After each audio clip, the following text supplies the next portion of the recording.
Assalamualaikum warahmatullahi wabarakatuh. Selamat siang semuanya. Selamat datang di podcast Learning Journal. Hari ini kita akan ngobrol bareng seperti kemarin, ngobrol santai tapi berbobot. Kali ini temanya tentang apa yang bisa kita lakukan untuk membuat pertanian lebih baik dan lebih kuat. Sebagai pengantar, pertanian adalah tulang punggung bangsa dan tanpa petani yang sejahtera kita tidak bisa membayangkan masa depan pangan yang terjamin. Bersama saya ada 4 teman diskusi yang luar biasa. Ayo kita kenalan dulu ya. Oke, kali ini hostnya dengan saya lagi, Nisrina Hairunisa dari BRMP Jakarta. Ayo Eh, selanjutnya. saya Zahran Muzaki dari BRMP Perkebunan. Saya Selanjutnya. Sri Dewi Purnamasari dari BRMP Sulawesi Barat. Oke, saya Muhammad Safari dari BRMP Banten. Saya Riza Indriani dari BRMP Mekanisasi Pertanian. Oke, udah kenalan ya. Selanjutnya kita langsung aja masuk ke topik diskusi yang pertama. Mungkin kita ke depannya akan bahas beberapa topik. Yang pertama ini tentang tantangan pertanian. Nah, sebagai CPNS yang udah 4 bulan, atau bukan udah sih, baru 4 bulan menjadi bagian keluarga besar Kementerian Pertanian nih, menurut kalian apa sih masalah utama yang dihadapi pertanian saat ini? Oke, saya bisa memberikan tanggapan ya. Ya, kalau Boleh, yang saya boleh. pikir sih Gimana Mas mungkin Yofi? dari itu sih dari alih fungsi lahan pertanian yang ada di Indonesia gitu. Jadi itu sekarang tuh lebih kebanyakan itu menjadi kawasan buat industri, perumahan ataupun infrastruktur yang memang menjadi masalah serius gitu. Setiap tahunnya juga menunjukkan bahwa ribuan hektar sawah yang produktif itu berkurang karena kebutuhan pembangunan gitu.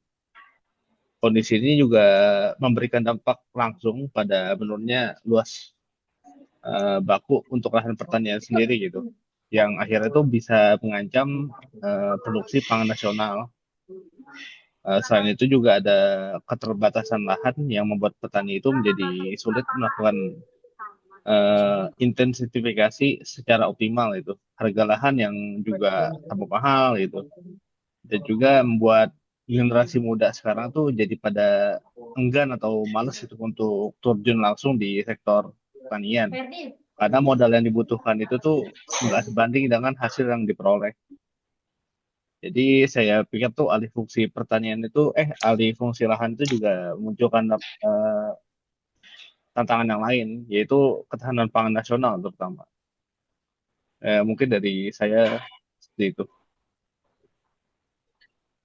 Menambahkan, Oh ya memang iya, kan alih fungsi lahan juga sekarang memang programnya, salah satu program kementerian ya, yang Iya ditandai betul. dengan ada direktorat yang baru itu kan ya, lahan dan irigasi Eh, pertanian juga kan LIB ya, termasuk di situ ya. LIP. Iya, Lis. LIB.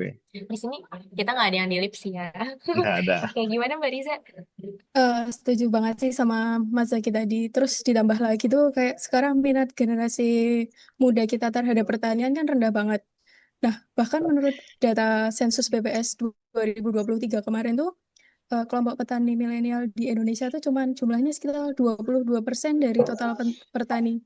Yang artinya kan eh, apa artinya itu petani kita tuh masih didominasi sama usia 40 ke atas gitu kan. Nah, karena apa banyak pemuda itu yang menganggap kalau pertanian itu kan masih kuno, identik sama kerja keras di sawah, kotor dan benar tidak menjanjikan. Kadang apa yang kita korbankan tidak sesuai dengan hasilnya. Kayak kalau misalnya gagal panen gitu kita udah modalnya udah banyak tapi gagal panen. Nah, kan eh, orang-orang milenial tuh kayak gak mau lah yang kayak gitu, pengennya yang pasti-pasti aja. Nah, tapi kalau misalnya ada sentuhan teknologi sama kreativitas tuh pertanian bisa jadi bidang modern yang keren dan bahkan membuka peluang yang besar untuk masa depan. Nah, kalau generasi kita tuh mau terjun pertanian tuh kan yang nggak cuma bisa menghasilkan pangan, tapi juga bisa mengubah memberikan inovasi yang dapat mengubah wajah bangsa kan. Gitu sih, Mbak. Setuju, setuju. Nah, kalau dari teman-teman Mas Safar mungkin ada tambahan lagi? Oke, Mbak, di sini saya ingin menambahkan ya. Mungkin di sini dari sudut pandang ekonomi ya.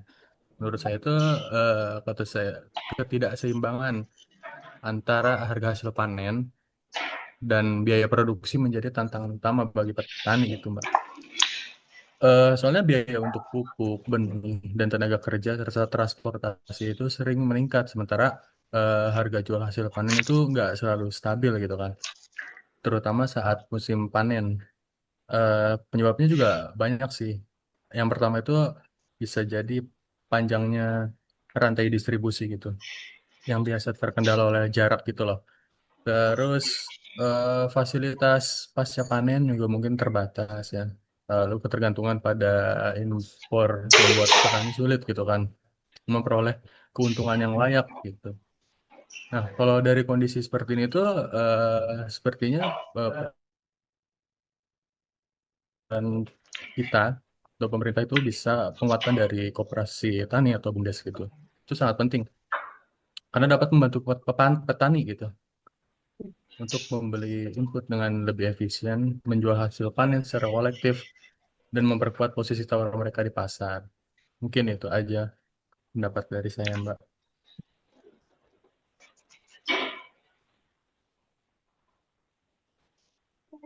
Kalau dari Mbak Dewi mungkin.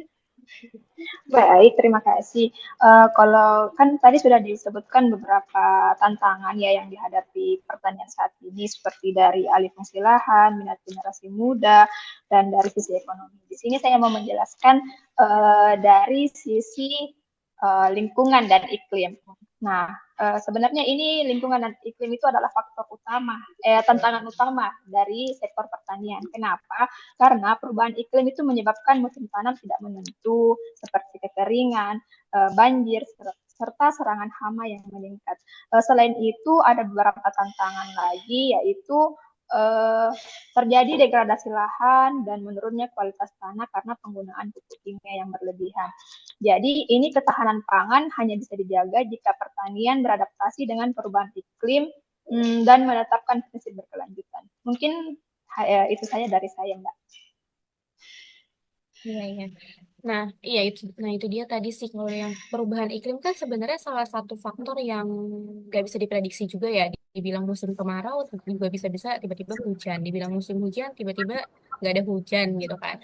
Nah, mungkin kalau dari perkembangan perkembangan zaman di era digital, apalagi di era digital saat ini, itu kan pasti udah ada tuh kayaknya udah banyak kan ya sensor-sensor atau apa yang buat yang bisa deteksi perkiraan cuaca atau perkiraan suhu dan sebagainya gitu kan, curah hujan dan sebagainya. Nah, kalau menurut kalian nih, sejauh apa dan bagaimana teknologi itu bisa membantu untuk menghadapi tantangan pertanian yang sedang kita hadapi ini? Oke, saya bisa jawab sih. Mungkin sebenarnya tuh udah banyak terobosan ya yang udah terbukti mampu buat bantu petani dalam meningkatkan efisiensi untuk menekan biaya produksi sekaligus memperluas akses pasar bagi petani. Salah satu contoh itu mungkin dengan pemanfaatan teknologi IoT untuk pengembangan tanah itu. Di sini juga dapat membantu petani mengetahui kondisi lahan secara real time. Dengan begitu, penggunaan air bisa lebih efisien dan sesuai dengan kebutuhan tanaman gitu. Jadi tidak ada lagi tuh praktik irigasi berlebihan yang membuang banyak sumber daya. Lalu mungkin ada juga pemanfaatan itu dengan menggunakan drone pertanian ya. Ini saya udah banyak dipakai juga sih untuk pemetaan lahan, buat monitoring pertumbuhan tanaman, hingga buat penyemprotan pestisida atau pupuk. Teknologi ini tuh bisa buat menghemat tenaga, waktu, sekaligus meningkatkan akurasi dalam perawatan tanamannya sendiri. Lalu juga sekarang tuh udah banyak aplikasi digital untuk pemasaran hasil panen sebenarnya. Dulu tuh petani itu susah banget itu untuk menjual produk itu dengan harga yang adil karena keterbatasan tuh akses untuk ke pasar itu. Tapi di era digital ini tuh bisa lewat platform digital tuh hasil panen itu bisa langsung terhubung dan konsumen, mungkin bisa lewat koperasi atau bahkan langsung ke bahan ekspor gitu. Dan dengan hal ini juga bisa membantu petani itu memperoleh nilai jual yang lebih baik dan mengurangi ketergantungan pada tengkulak gitu. Jadi saya bilang sih kalau untuk teknologi sendiri itu bisa jadi game changer gitu ya di sektor pertanian. Tapi jika diterapkan dengan baik, teknologi itu bukan hanya untuk membuat petani lebih sejahtera, tapi juga bisa memperkuat ketahanan pangan nasional gitu. Benar-benar. Ini menarik banget sih yang tadi dari Mas Daki bilang yang drone tadi Iya, untuk penyemprotan pestisida pun udah bisa menggunakan drone ya. Itu kan bisa. juga suatu yang sangat canggih lah, udah keren dan praktis lah ya istilahnya. Nah itu tuh ada yang tahu nggak sih biasanya kalau drone kayak gitu tuh sewa ataukah harus para petani tuh pada punya atau disewain kali ya? Kayaknya kalau misalnya belum pernah sih ngelihat. Mungkin kalau kayak gitu petani yang di sektor swasta gitu kali ya, kayak petani sawit atau apa gitu kali ya. Kayaknya kalau yang padi belum sampai ke situ ya. Belum sih. Ini kan Ya, kalau mau belum ya. dimanfaatin kayaknya sih. Ini Iya sebenarnya sih. hmm, Benar-benar. Berarti intinya sih para petani juga harus melek teknologi ya. Maksudnya harus kadang-kadang kan juga ada yang nggak mau menerima teknologi atau lebih lebih nyaman dengan cara tradisional mereka gitu kan. iya. Padahal sebenarnya teknologi yang ditawarkan sudah banyak. Oke. Selanjutnya mungkin ada yang mau ditambahkan nggak Mbak Mbak Riza?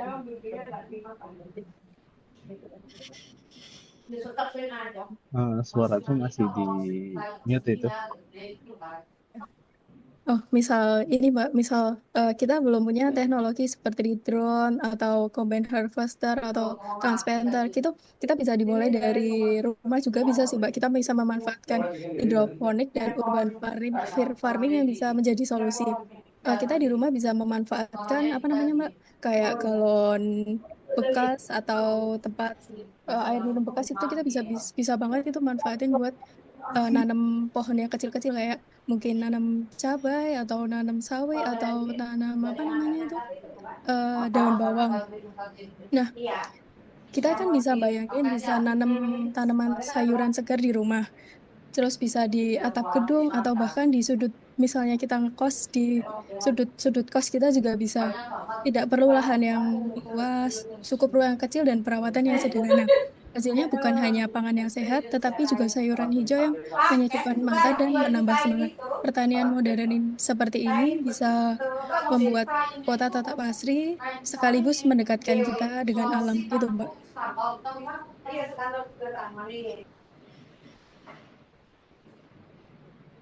Nah, iya, ini juga nih setuju sih sama Mbak Riza. Mungkin kalau yang kita sektor yang masih perumahan atau yang kecil-kecilan dulu bisa mulai dari hidroponik dan urban farming. Ini juga salah satu yang lagi dikampanyekan di wilayah Jabodetabek, terutama yang hanya memiliki lahan terbatas, bisa memanfaatkan urban farming.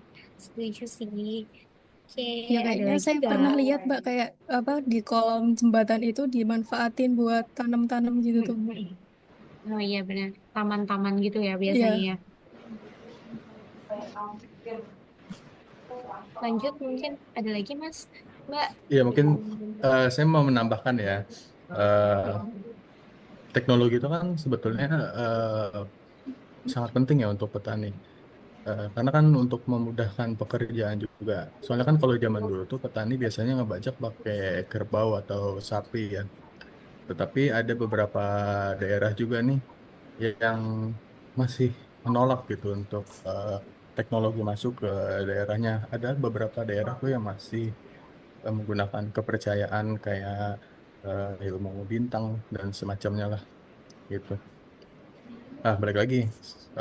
Sebetulnya eh, dari pemanfaatan teknologi ini itu membuat pekerjaan petani itu menjadi lebih efisien dan lebih cepat.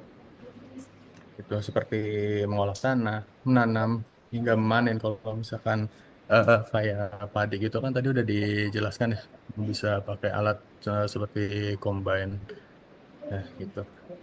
Harvester. Ya, combine harvester.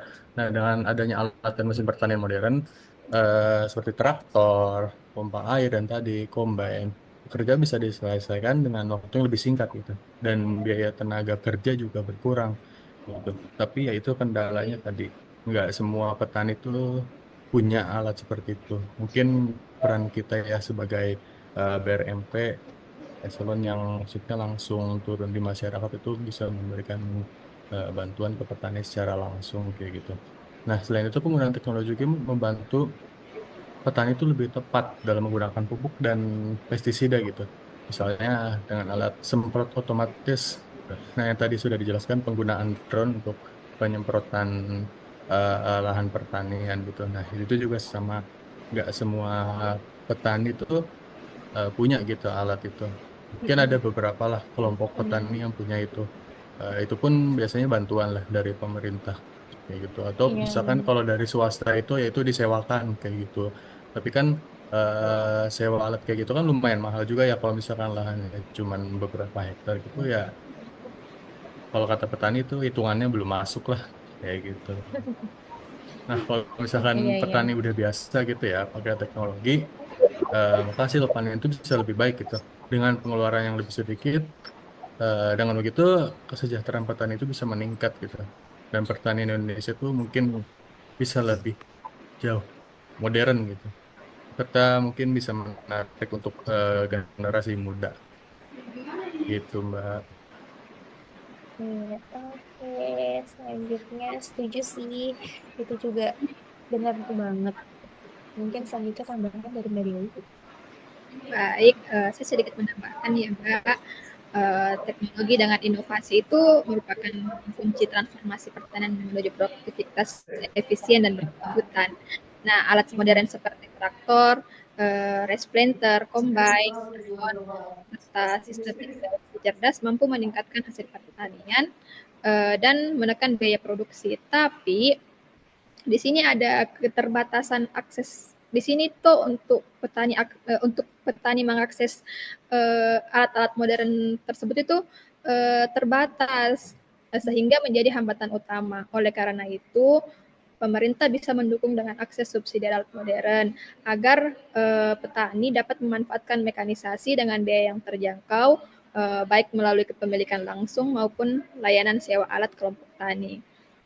Selain meningkatkan efisiensi, teknologi modern yang disubsidi juga menjadi daya tarik bagi generasi muda untuk terjun di sektor pertanian, serta menjadikannya profesi modern dan menjanjikan. Jadi bisa ditarik kesimpulan, teknologi, inovasi, dan dukungan pemerintah melalui subsidi alat modern adalah kombinasi strategis untuk memperkuat pertanian nasional agar lebih tangguh, inklusif, dan berdaya saing global. Mungkin itu saja dari saya, Mbak.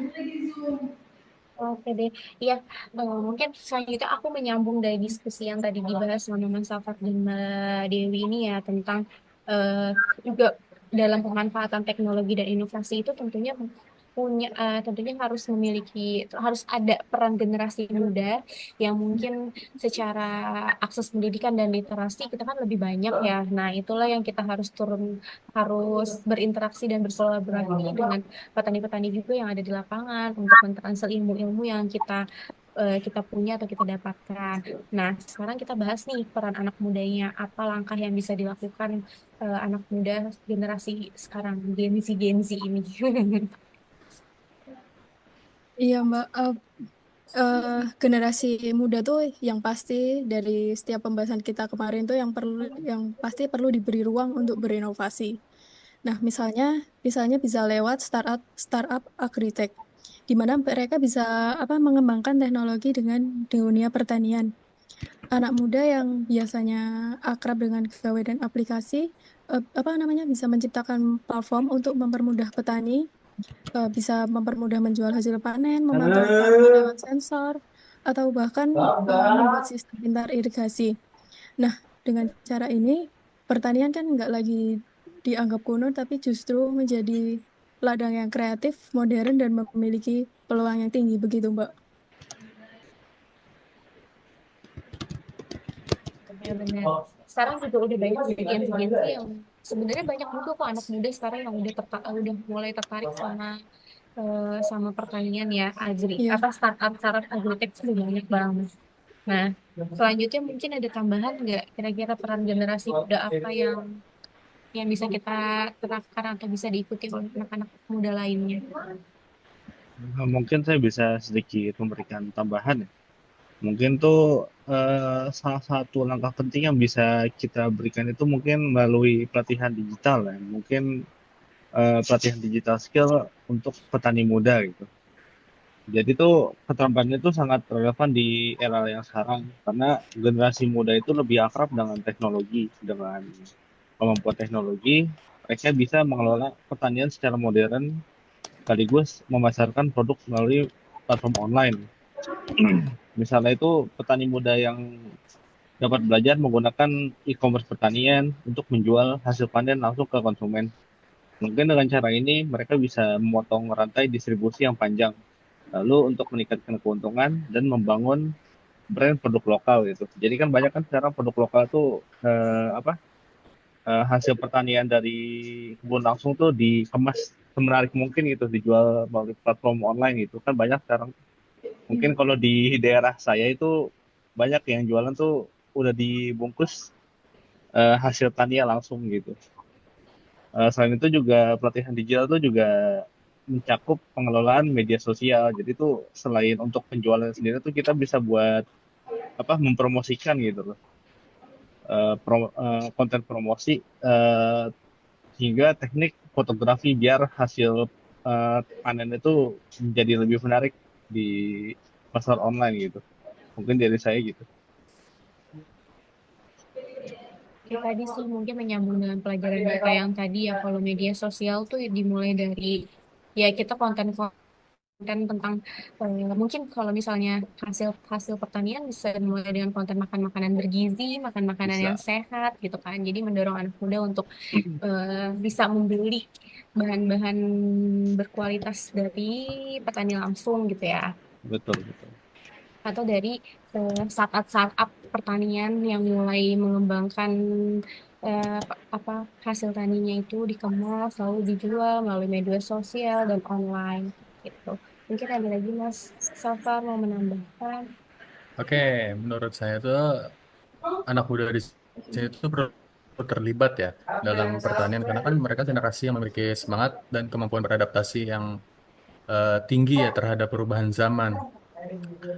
Pertanian sekarang tuh nggak identik sama apa pekerjaan berat yang di sawah aja gitu.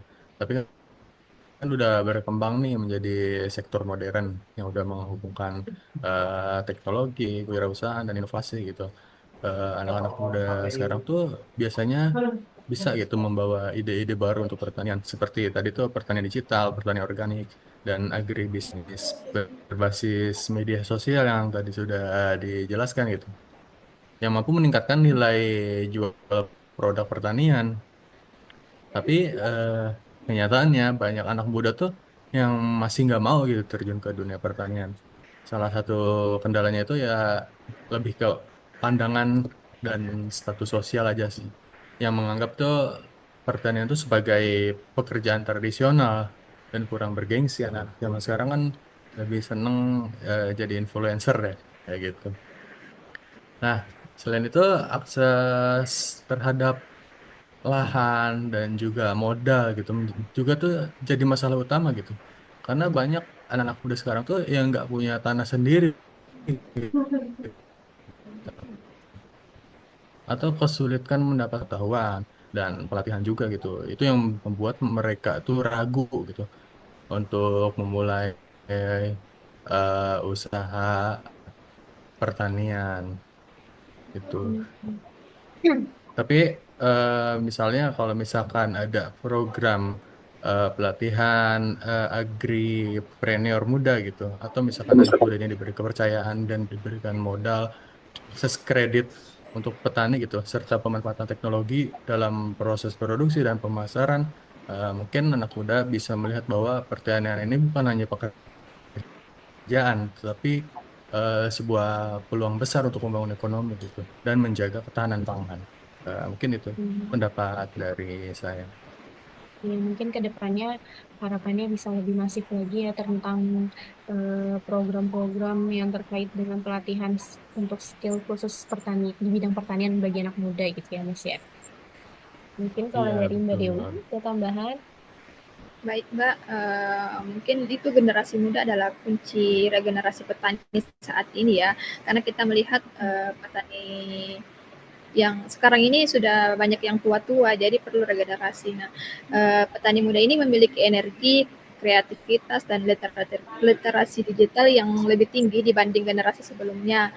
Nah, jika diarahkan dengan baik, mereka mampu mentransformasi pertanian menjadi sektor modern, berbasis teknologi, dan bernilai tambah tinggi. Nah, dengan hal tersebut itu generasi muda bisa mendapatkan informasi tentang pertanian melalui bangku kuliah atau biasa yang kita ketahui sekarang seperti ada program Kampus Merdeka yang dimana bisa memberikan peluang besar bagi mahasiswa untuk terjun ke lapangan melalui magang, riset maupun proyek pengabdian. Nah, dari situ mahasiswa bisa praktek langsung di lahan, melakukan uji coba teknologi baru atau mendampingi kelompok tani. Secara tidak langsung itu mahasiswa dengan program ini dapat mendorong mahasiswa untuk membangun startup pertanian, inovasi produk, hingga digitalisasi pemasaran hasil tani. Nah, dengan ini mahasiswa tidak hanya menjadi pencari kerja, tetapi juga bisa menjadi pencipta lapangan kerja di sektor pertanian. Mungkin cukup itu saja dari saya, Mbak. Benar-benar harapannya ya semoga makin banyak tercipta lapangan pekerjaan karena di Indonesia juga sedang krisis lapangan pekerjaan ya. Lapangan pekerjaan dari sektor pertanian juga sangat memungkinkan banget apalagi di zaman sekarang era modern ini ya. Nah, wah banyak sekali nih insight kita yang kita dapat hari ini, hasil diskusi hari ini bersama teman-teman semuanya. Kalau disimpulkan ada beberapa poin penting nih ya. Yang pertama itu kan ada tantangan utama ada di lahan, harga, minat generasi muda, dan iklim. Tentunya itu yang saling berkesinambungan dan ada juga beberapa yang mungkin tidak bisa diprediksi. Namun dengan adanya teknologi, yang kedua ini teknologi dan inovasi bisa menjadi solusi nyata. Misalnya dengan untuk menghadapi tantangan-tantangan yang tadi itu. Mungkin bisa dengan hashtag seperti yang urban farming itu tadi mulai aja dulu di perkarangan rumah kita atau apa untuk paling tidak memenuhi kebutuhan dasar kita seperti sayuran-sayuran untuk yang kita makan sehari-hari atau cabai-cabean dan bawang atau sebagainya. Yang ketiga, peran generasi muda sangat penting dalam membawa wajah baru pertanian. Setuju banget sih ya, Gen Z ini semoga kita bisa berkontribusi nyata juga untuk pertanian di Indonesia. Nah, harapannya dengan semua langkah ini, pertanian Indonesia bisa lebih kuat dan lebih sejahtera. Terima kasih sudah mendengarkan Learning Journal Podcast. Ngobrol santai tapi berbobot ini. Terima kasih semuanya. Sampai jumpa di episode selanjutnya. Thank Assalamualaikum you. warahmatullahi wabarakatuh. Waalaikumsalam warahmatullahi wabarakatuh. warahmatullahi wabarakatuh.